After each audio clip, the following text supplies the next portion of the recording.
Bonjour tout le monde et bienvenue à l'activité Connais-toi toi-même, une activité d'impact qu'on fait ensemble tous les dimanches vers 11 heures, heure du Québec où je suis. Donc, si vous êtes nouveau ici sur la communauté Vivre à coup de cœur, tout ce qu'on fait, c'est en lien avec le bien-être, la santé mentale et le cheminement personnel. Mon nom, c'est Stéphanie et puis moi, je suis intervenante psychosociale depuis 28 ans maintenant. J'accompagne les gens dans leur cheminement. Surtout au niveau des moments de transition, des changements, des deuils, l'épuisement aussi, épuisement professionnel, l'anxiété, anxiété de performance, différents deuils qu'on peut vivre, entre autres, les femmes sans enfants en deuil de la maternité aussi. J'accompagne les gens en individuel, en consultation en ligne, mais aussi en groupe. Donc des groupes de soutien, mais aussi ici sur la communauté Vivre à coup de cœur sur nos différentes plateformes. Tous les jours de l'année, je vous partage des outils, des exercices, des informations, des réflexions, des techniques, des approches, des conférences, différentes facettes qu'on peut explorer au niveau de notre cheminement pour nous aider à faire des prises de conscience. Et je vous accompagne en ligne aussi. Donc, ça veut dire que dans les commentaires, je vous partage des fois des pistes pour approfondir des réflexions. Je vous donne des trucs aussi. Des fois, je propose, j'aime beaucoup les bonnes questions. Les gens souvent vont chercher la réponse, mais moi, j'aime beaucoup, beaucoup, beaucoup les bonnes questions parce que ça permet d'ouvrir nos horizons, de faire preuve de créativité et de voir les choses autrement. Donc, c'est pas tant la destination de la réponse, mais c'est le chemin de toutes les belles questions qu'on peut se poser. L'introspection, c'est magnifique et en fait, on peut faire ça ensemble. Donc le cheminement personnel, c'est personnel, personne ne va le faire à notre place, mais on n'est pas obligé de le faire toute seule. Donc, c'est un peu l'approche qu'on a ici sur la communauté et les dimanches, c'est un petit peu spécial parce qu'on utilise un outil spécifique, particulier, qui nous aide à déclencher des prises de conscience. Pourquoi on fait ça? Parce que souvent, on a tendance à réfléchir, à évaluer, à aller tu sais, chercher dans toutes nos connaissances, nos expériences du passé, dans notre bagage, dans nos outils qu'on a déjà dans notre coffre pour essayer de trouver des solutions aux nouvelles situations qu'on vit. Des fois, ce qu'on connaît déjà, ça peut nous aider. Des fois, on peut tourner, tourner, tourner dans notre tête le hamster qui n'arrête pas parce qu'il y a des éléments inconscients qui ont de l'impact dans la situation et on n'en est pas conscient. Donc, on peut pas tenir compte et considérer des éléments dont on n'est pas conscient, mais qui ont des impacts dans notre vie à tous les jours quand même.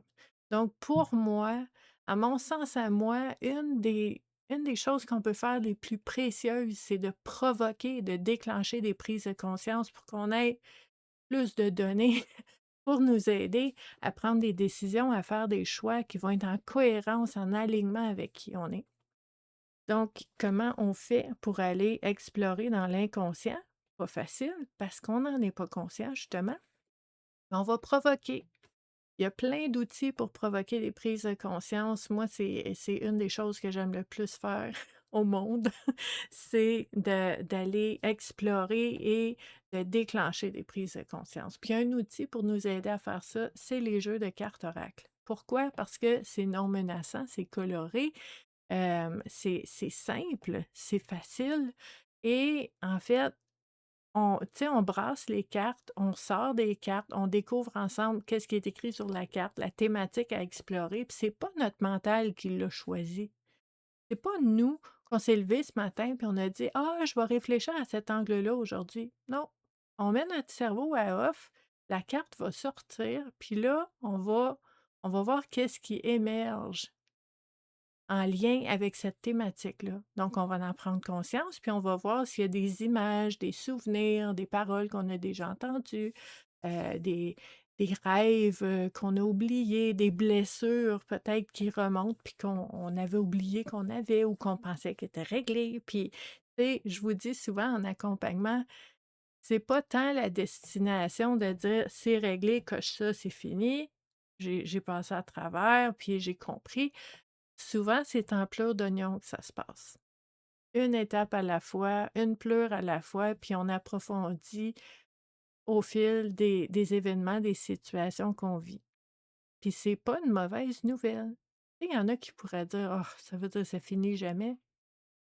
Mais c'est merveilleux d'apprendre tout le temps, de mieux se connaître, puis d'avoir des outils, puis de découvrir des forces qu'on savait pas qu'on avait à cause des situations qu'on vit. Donc c'est vraiment une façon d'aborder la vie qui peut donner encore plus de profondeur et de signification, de sens à notre vie aussi. Donc, habituellement, je suis avec vous en temps réel dans les commentaires jusqu'à midi, mais aujourd'hui, dimanche, en fait, toute la fin de semaine, c'est la fête, de ma sœur, ma moyenne sœur, donc qui a 46 ans et ben, on est parti faire plein de belles choses avec elle.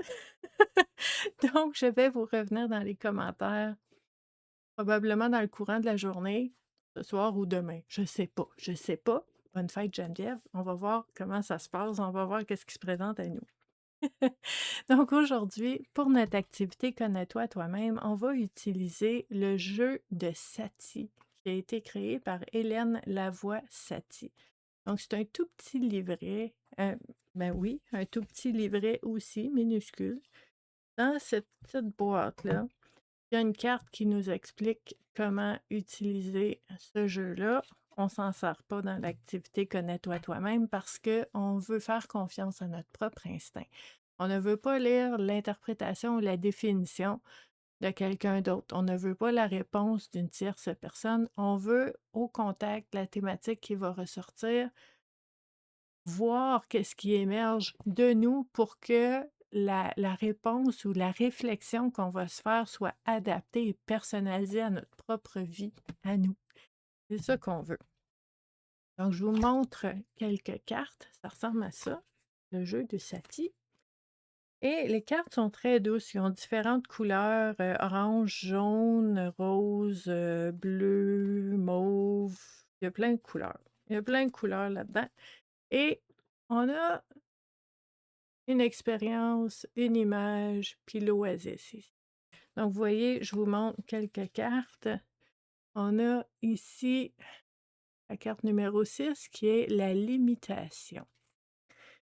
On a, je vous montre quelques cartes. Ah, celle-là, on l'aime. Un as ici qui s'appelle le presto qui est en train de sauter.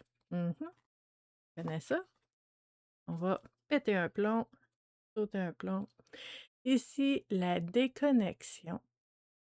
Donc, je vous montre quelques cartes parce que les gens aiment bien voir qu'est-ce qu'il y a dans ces jeux de cartes-là. Ici, on a l'ouverture, l'apprivoisement.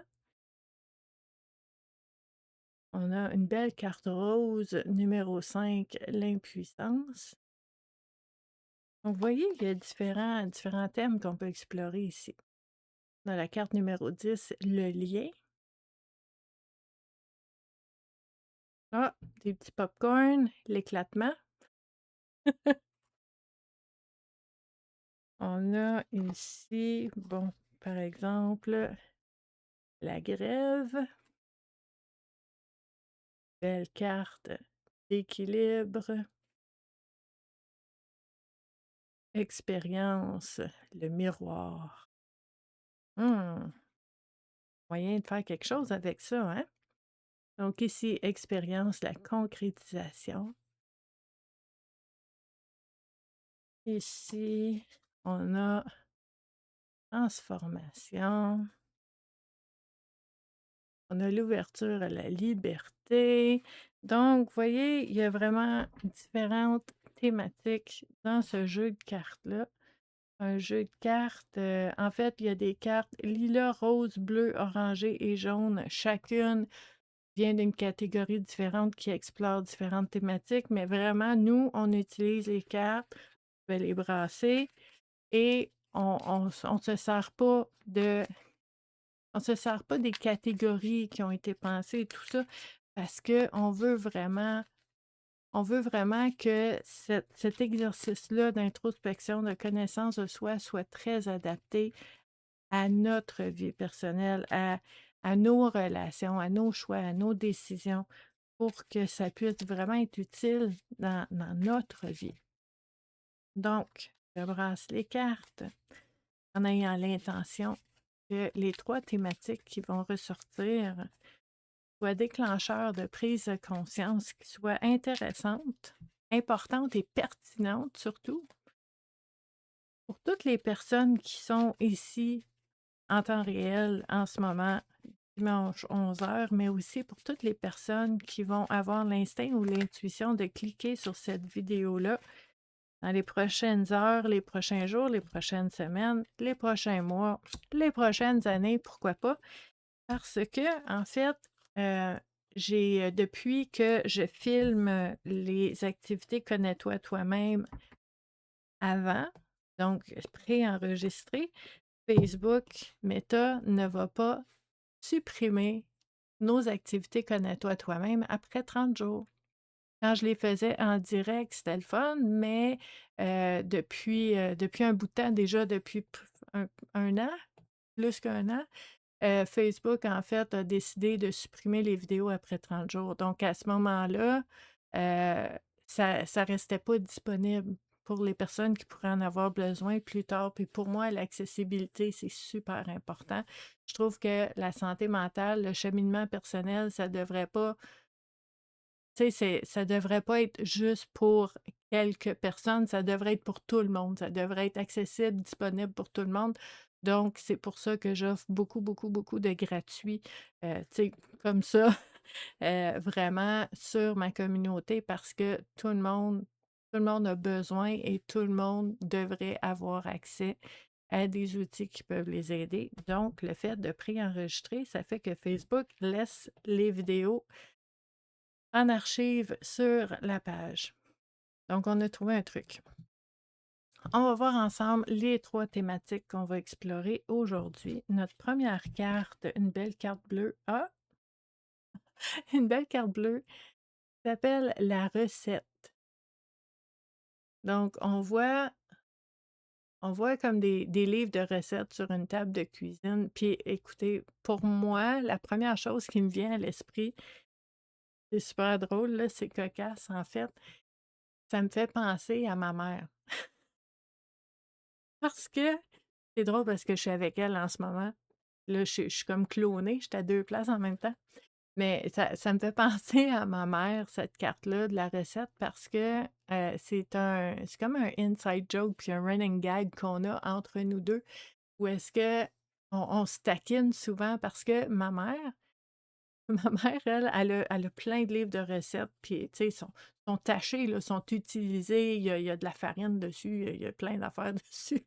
Puis c'est magnifique, c'est beau, tu sais, ça a été utilisé, là, puis c'est super beau. Fait qu'elle a ses recettes, puis elle a son livre de recettes, puis elle mesure exactement ses ingrédients, puis elle fait qu'est-ce que ça dit dans la recette, puis elle brasse le nombre de minutes que ça dit. Puis elle est super bonne, là, elle suit la recette parfaitement. C'est tout le temps délicieux ce qu'elle fait, là, c'est vraiment bon. Et elle suit la recette. Moi, moi, je m'inspire de la recette. Moi, la recette, moi, j'aime pas ça qu'on me dise quoi faire. Donc, la recette, pour moi, c'est une inspiration. Comme, ah, ça dit de mettre ça, mais moi, ça me tente de mettre ça aujourd'hui. Puis, ah, il faut mettre du sucre, ah, je vais mettre du sirop d'érable. Ah, ça dit de mettre telle affaire, mais ah, ça me tente pas, moi, je vais mettre autre chose. Des fois, c'est bon. Des fois, pas tant. Mais ce que j'aime, personnellement, c'est la créativité de pouvoir m'amuser avec la recette. Hem, pour moi, une recette toute faite, copier-coller pour tout le monde, pour moi, ça fait pas tant de sens. Tu sais, de façon culinaire, si on parle de cuisine, probablement qu'une recette, c'est à tous les coups, c'est super bon parce que tu suis la recette. Ça, c'est une chose. Mais quand on parle de la recette que les gens vont vous donner, par exemple, je sais pas moi, tu es en train de scroller sur Instagram ou sur Facebook, puis là, tu vois quelqu'un qui te dit: «Voici la méthode pour être riche, pour être mince, pour être heureuse, pour trouver l'amour, pour voici la méthode». Voici les 3 clés. Voici les 12 étapes. Ah moi là, oh my god, ça me fait ça me fait capoter. Comment 3 clés, 12 étapes, ça peut être bon pour tout le monde? Comment ça peut être possible? On est tous différents, on est tous uniques. Pour moi là, ça me rentre pas dans la tête ça, je comprends pas. Heu, puis en fait, personnellement, je n'y crois pas. Moi, je pense que on peut s'inspirer justement de la recette, de ce que les gens vont nous dire, d'en prendre, d'en laisser, de voir ce qui fait du sens pour nous et de se concocter notre propre recette du bonheur, de la sérénité, de whatever que tu veux ou que tu as besoin. C'est quoi tes ingrédients à toi? Pas ceux de quelqu'un d'autre, puis dans l'ordre de quelqu'un d'autre. Puis tu sais, écoute, ça va aussi loin, cette tendance que moi j'ai à vouloir, faire les choses à ma façon. Tu sais, des fois, je vais voir, je sais pas moi, sur une publication, quelqu'un va dire, pour, je sais pas moi, pour la pleine lune, allumer une bougie, il faut qu'elle soit bleue. Là, tu as besoin d'une, je sais pas moi, une plume, mais il faut qu'elle soit absolument, noire. Puis ça te prend une autre affaire, puis là, il y a une couleur, puis là, ça en prend 3, pas 4. Puis, ah, minute, là, je peux-tu créer mon propre rituel qui me fait du bien à moi? Moi, je suis faite comme ça. Quand vous vous souvenez, hein, il y a quelques années, tous les jeudis, on explorait des facettes de la rebelle sacrée. Ben, c'est sûr, ça fait partie de cette façon-là que j'ai de voir et de naviguer à travers la vie, OK? Ceci étant dit, pour vous pour vous, la recette, quelle place elle prend? Tu sais, moi, je vous ai donné des exemples de comment on peut voir les choses. Est-ce que avoir une recette, ça vous sécurise? Est-ce que le fait d'avoir puis ça se peut, là, le fait d'avoir une recette, ça veut dire qu'il y a plein de personnes qui l'ont essayé avant, ça a eu des résultats concluants, puis ils ont mis ça dans un livre. Ça doit être bon, ça doit être bon. Mais en même temps, est-ce que c'est bon pour tout le monde? L'unicité de la personne, est-ce qu'elle est considérée là-dedans? Peut-être que oui, peut-être que non. Peut-être que pour vous, Le tu sais, l'espèce de sécurité dans les nombres, de dire: «Ben, si c'est là, ça doit être bon, ça va être bon pour moi aussi, j'y vais, c'est ça que je fais». C'est quoi votre approche? C'est quoi votre relation avec la recette? La recette la recette du bonheur, la recette de spaghettis? Comment vous faites ça? Comment vous voyez les choses? Puis ça va être intéressant comme réflexion parce que ça permet d'envisager un petit peu notre point de départ, de dire: «OK, hem, moi, au départ, avec la croyance que j'ai, par exemple, avec la croyance que moi j'ai, ça se peut que je me complique la vie des fois. Parce que peut-être que je vais essayer plein de choses, mais que finalement la recette était bonne. J'aurais pu commencer avec ça, puis ça aurait été bon tout de suite. C'est possible. Est-ce que j'ai gaspillé du temps, l'argent, de l'énergie ou est-ce que j'ai appris quelque chose? Bon, ça, c'est une autre façon de voir les choses. Peut-être que pour vous, vous dites: «Bon, ben, moi, j'aime beaucoup les recettes, j'aime ça quand c'est éprouvé puis que c'est tu sais, c'est connu puis tout le monde le fait puis je sais que ça va être bon puis je le fais puis des fois, ça n'a pas les résultats escomptés». Est-ce que je gagnerais à ouvrir un petit peu puis suivre mon instinct un peu plus que de suivre la recette?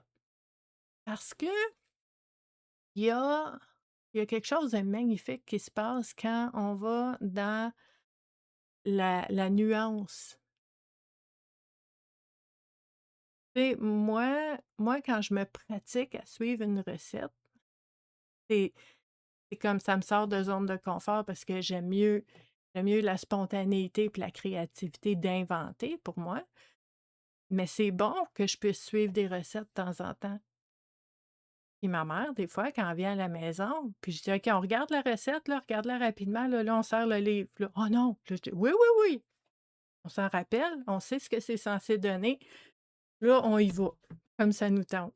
Et dans les 2 cas, on sort de zone de confort.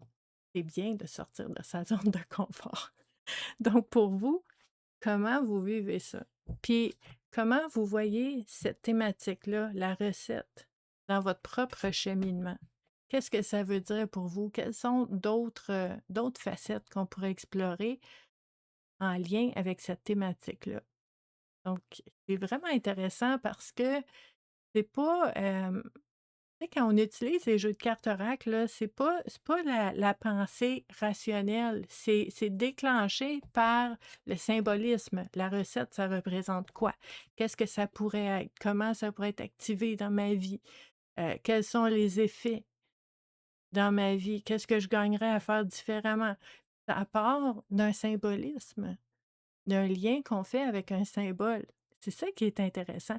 Puis Carl Jung nous disait, au niveau du symbolisme, puis au niveau du conscient, de l'inconscient, d'aller explorer là-dedans, tu sais, les archétypes, les personnages, les symboles. Notre esprit aime explorer en termes de symboles. Donc, c'est une autre façon de faire un cheminement qui est vraiment très intéressant. J'ai vraiment hâte de voir ce que vous allez avoir à dire concernant cette belle carte-là de la recette. Ensuite, ensuite, on a une belle carte orange qui est le théâtre. Le théâtre. Qu'est-ce que ça signifie pour vous? Qu'est-ce que ça peut vouloir dire, votre interprétation de la thématique du théâtre dans votre vie? Donc, dans un cheminement personnel, on pourrait, par exemple, se poser la question: est-ce que ça m'arrive, des fois, d'avoir l'impression d'être dans une pièce de théâtre? Ou est-ce que je joue un rôle? Moi, je sais je suis qui, mais quand je suis avec cette personne-là, je suis autrement. Pour différentes raisons. Pour avoir la paix, pas enflammer, des discussions qui finissent plus, pour me protéger. Donc, dans quelle relation, dans quelle situation j'ai tendance à me présenter autrement que ce que je suis? En toute conscience, là, en disant: «Oh, cette personne-là, elle va être là». Et écoutez, ça, c'est quelque chose, je veux pas dire les hommes ou les femmes, là, tout le monde peut le vivre, là, mais les femmes, souvent, quand on sait que telle personne va être là, ben, je vais m'habiller autrement. Je vais m'assurer d'avoir un petit chandail par-dessus. Tu sais, on fait attention. Pourquoi? Avec ces personnes-là. Donc le personnage, le masque, le le sentiment ou l'instinct de devoir agir, parler ou être autrement parce que soit je suis à un endroit ou avec des personnes ou dans une situation où est-ce que, au fond, je me sens pas à l'aise d'être juste moi-même. C'est vraiment intéressant comme réflexion, là. Vraiment, vraiment intéressant comme réflexion. Et tu sais, je me souviens, ça doit faire, une vingtaine d'années. J'ai 48 ans aujourd'hui. 22 ans. Je travaillais à un endroit, puis, en fait, il y a une personne qui venait, au bureau une fois par semaine, puis on savait jamais c'était quand qui venait cette personne-là, mais il était, je sais pas c'est quoi le mot en français, mais tu sais, des fois, je trouve que les mots sont parfaits dans une langue ou l'autre, là, mais tu sais, un homme qui était creepy, vraiment. Puis, rapidement, quand j'ai commencé à travailler là, j'avais un gros, gros chandail de laine, un gros pull, là, que je laissais accroché derrière ma porte. Quand je l'entendais rentrer, je mettais ça. On devrait pas avoir à faire ça. Puis écoute, dans ce temps-là, il y avait pas tant, tu sais, de pouvoir dire ou, tu sais, nommer. Oui, tu sais, tu pouvais j'affirmais, je mettais des limites puis tout ça, mais à un moment donné, bon, c'est comme: «OK, je vais juste être occupée puis je vais fermer la porte». C'est de faire plein de choses qui ne sont pas naturelles parce que cette personne-là est là ou parce que je m'en vais à tel endroit. C'est un exemple que je vous donne. Puis ça fait vraiment longtemps, là, mais ce n'est un qui m'est revenu en tête.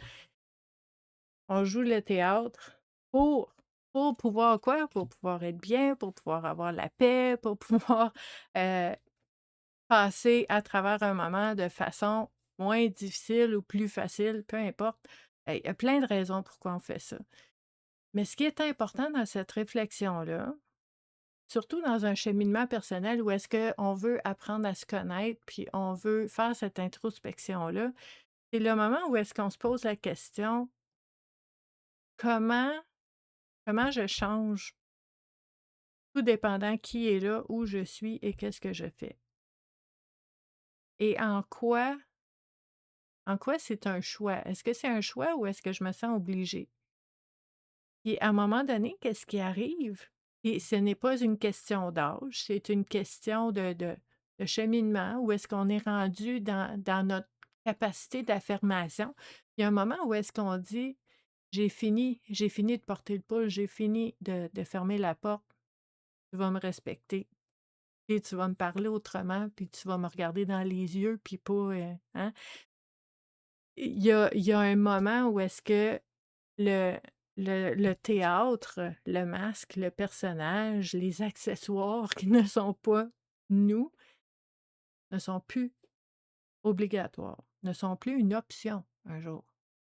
Parce que il vient un moment où est-ce que ça arrive à tout le monde, ça vous est peut-être déjà arrivé aussi dans différentes situations, mais de dire: «Ça suffit, ça va faire, ça me tente plus, je ne joue plus à ça. Je suis moi et je reste moi, peu importe qui est là, peu importe ton degré de confort ou d'inconfort, moi je vais être bien. Dans ma peau, dans mon environnement, dans mes choix, dans mes décisions». Fait que tu sais, c'est un cheminement qu'on fait, puis je vous dirais, tu sais, je vous disais tantôt là, c'est un plat d'oignon, hein?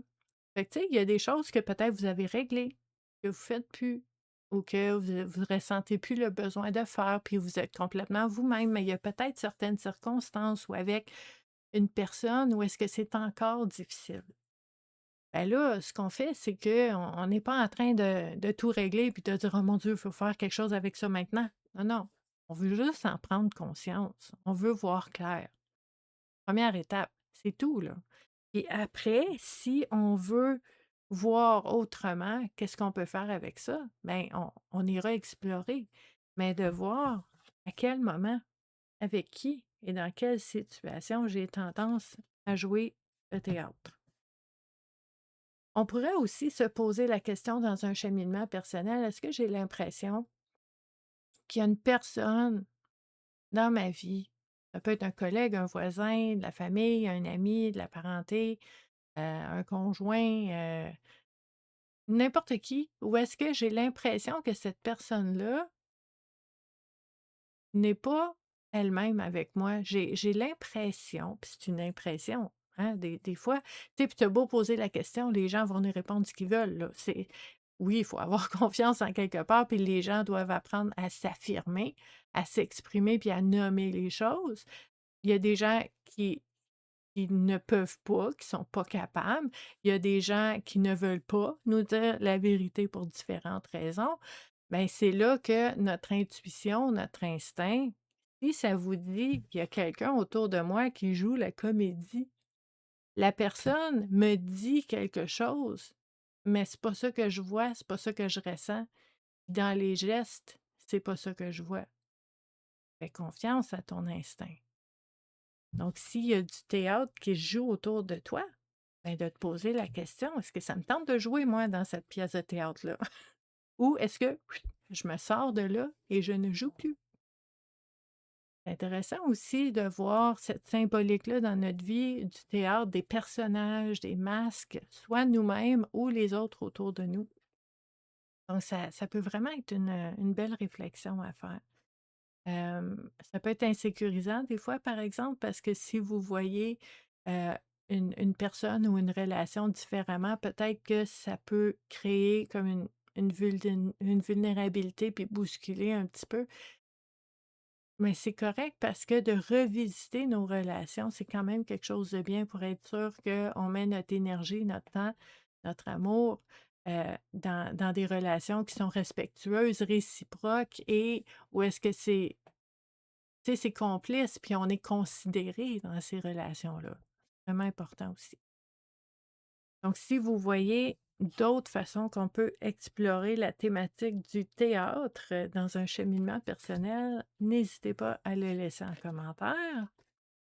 Notre troisième carte, une belle carte bleue, qui est la halte. La halte. Encore du symbolisme. Pour moi, une halte, c'est un moment. Ben, premièrement, c'est un endroit, un environnement, souvent qui va être paisible, qui va être calme, qui va être beau. Tu sais, ça peut être en nature. Puis c'est drôle parce que là, je pense à un de mes campings préférés qui est à Frelichburg. Je ne sais pas si je le dis comme il faut, mais le camping écologique à Frelichburg, c'est magnifique. Et dans un petit village pas loin de là, il y a une halte. Ça fait très longtemps que je ne suis pas allée. Ça fait quelques années, puis je viens de l'avoir dans ma tête. Il y a une chute, il y a des arbres, il y a des petits bancs pour s'asseoir. Magnifique. C'est une halte, donc un endroit paisible, apaisant, où est-ce qu'on peut s'arrêter un moment avant de continuer notre route. Donc, dans un cheminement personnel, est-ce que je m'accorde? On en parle souvent, souvent, souvent sur la communauté Vivre à coup de cœur. Est-ce que je m'accorde le temps de ralentir? Est-ce que je m'accorde un moment de pause? On en parle souvent. Mais là, c'est plus que ça. C'est l'environnement. Quand je m'accorde un moment de pause, là, c'est-tu sur le coin de mon bureau avec la tête dans mes mains, puis «Ah!» Ou est-ce que c'est dans un environnement paisible, calme, apaisant, stimulant, motivant? C'est où que je prends mes pauses? Je me souviens pendant des années, moi j'ai été intervenante psychosociale pendant 21 ans dans les organismes communautaires à but non lucratif sur la rive sud de Montréal. Hem, puis depuis presque 8 ans maintenant, je suis travailleuse autonome, donc je travaille en ligne comme ça, mais pendant 21 ans dans les organismes à but non lucratif, entre autres dans un organisme qui est très au métro Longueuil. Métro Longueuil, rempli là, le métro, les autobus partout, puis bon, ça sentait le renfermement un petit peu.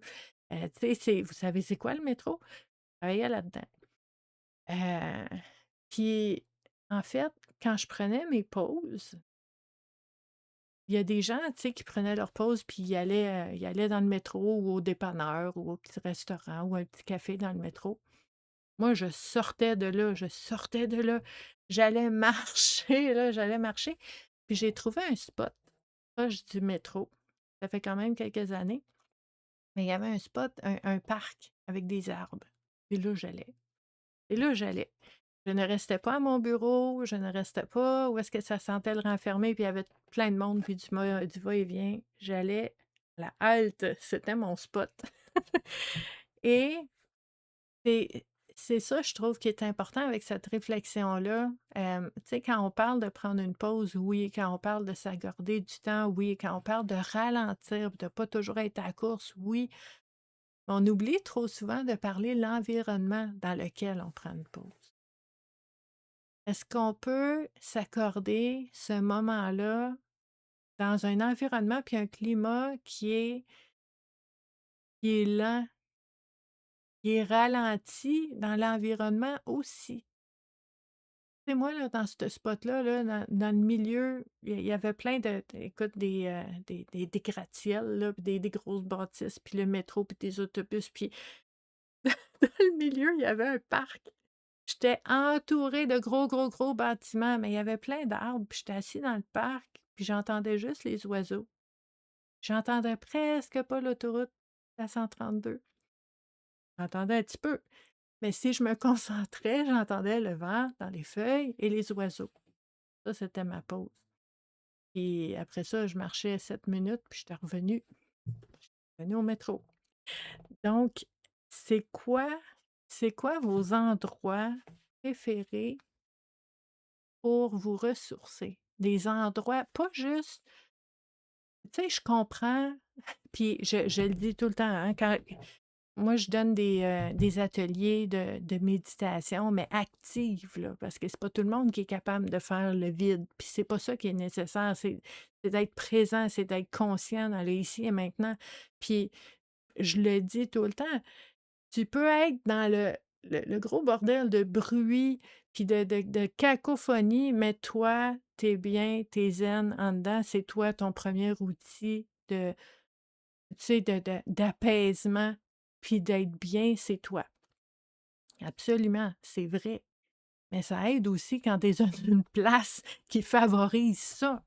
Donc, je vous ai donné l'exemple de ma halte, mon petit refuge quand j'étais au travail à cet endroit-là. Mais tu sais, un endroit à la maison, un endroit peut-être, quand vous avez tu sais, le besoin de sortir. «Il faut que je sorte d'ici, il faut que je sorte d'ici, je suis pas bien». Où est-ce que tu vas? Y a-tu un parc? Y a-tu un bord de l'eau? Y a-tu une montagne? Y a-tu une forêt? La forêt enchantée au camping qui me vient à l'esprit. Mais tu sais, toi, as-tu des endroits où est-ce que tu dis: «Ah, le bord de la plage, ma grosse roche là, que j'aime, puis je m'assois là-dessus, puis j'écoute les vagues, puis j'ai besoin d'aller là». Ben, c'est peut-être ça ta halte. Puis la halte, ça ne devrait pas être sur le coin du bureau ou dans un endroit bruyant qui pue puis que t'es pas bien, là.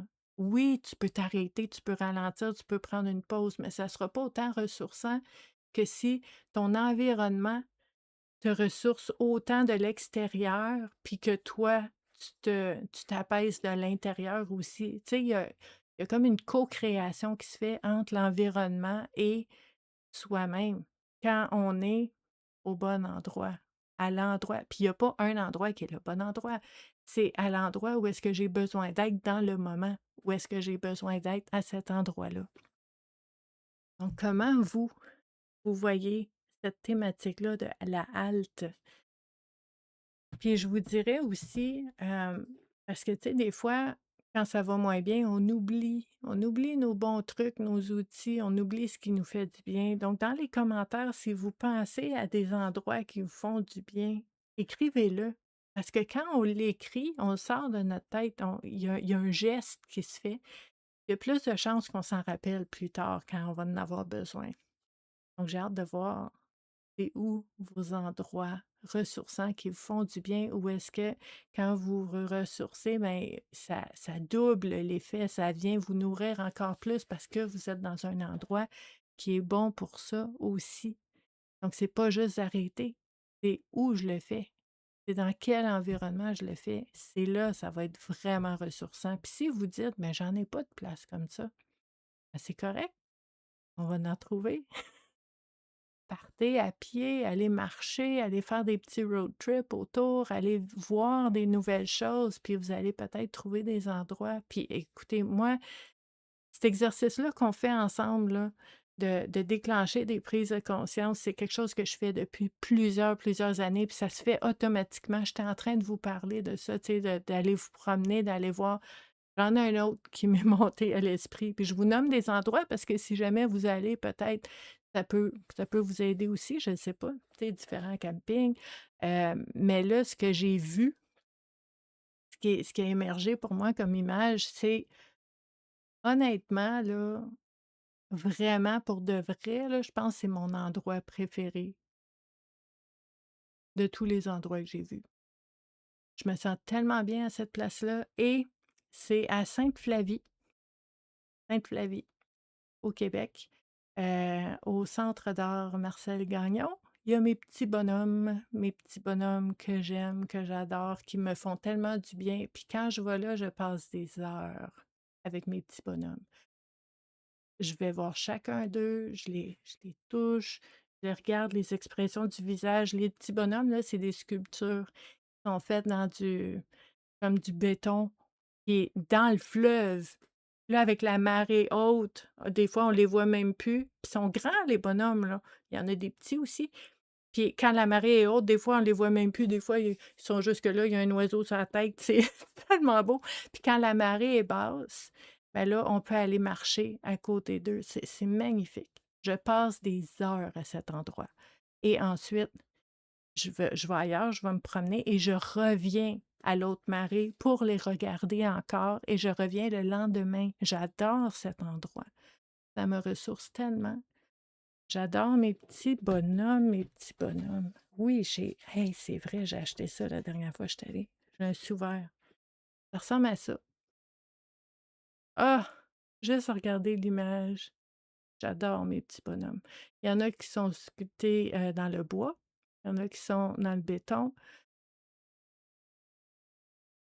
Hey, on dirait là, soulagement, apaisement total, juste quand je regarde cette image-là. Magnifique. Je veux y retourner cet été. Un endroit très ressourçant. Vous avez des endroits comme ça, nommez-les donc, qu'on aille les voir. Qu'on s'inspire aussi les uns les autres. On ne donne pas des recettes, mais c'est des inspirations qui peuvent nous aider à créer notre propre endroit ressourçant. Donc, je vais passer du temps pour voir un peu avec vous au niveau de ce que vous avez vu en lien avec cette thématique-là un petit peu plus tard. J'ai très hâte d'échanger avec vous. Et d'ici là, ben, je vous souhaite une très belle journée en ce dimanche et ben, je vous dis à dimanche prochain pour une autre activité Connais-toi toi-même. Merci d'avoir été là. À la prochaine! Bye!